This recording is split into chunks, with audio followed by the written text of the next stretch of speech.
In terms of the youth vote, youth political participation in general, what do you think is probably the best way for youth to get involved with politics nowadays, coming from your perspective?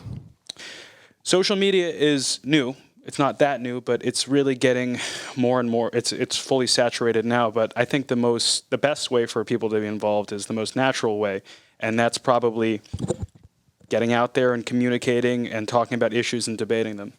What's great about the advent of the internet and all that kind of stuff is you have access to more information than ever before, but you also have more access to misinformation than ever before.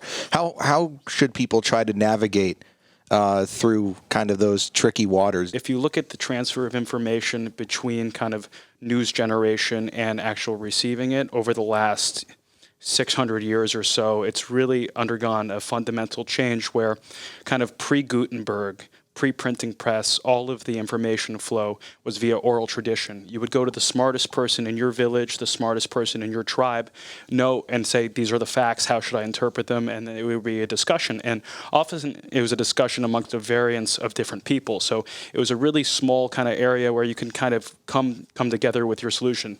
Gutenberg comes along, printing press comes along, and suddenly the power of information moves to the wealthy. The wealthy get to decide what gets printed and what gets in people's hands. People start to learn, people start to read.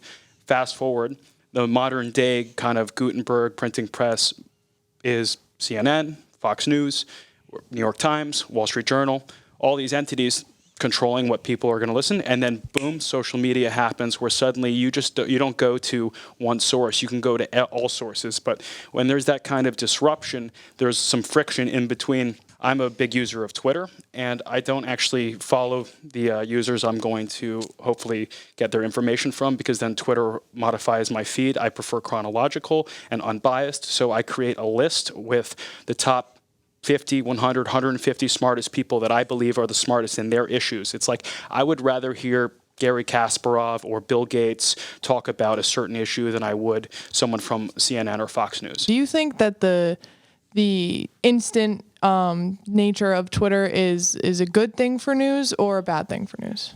Our kind of reaction times are a lot faster we don't read the story, we read the headlines. Right. And so with tweets and 140 characters, I think that pushes that even farther. So I think someone's going to need to solve for some sort of contextual addition to that gives us a little more depth into issues, because nothing is as simple as the headline, and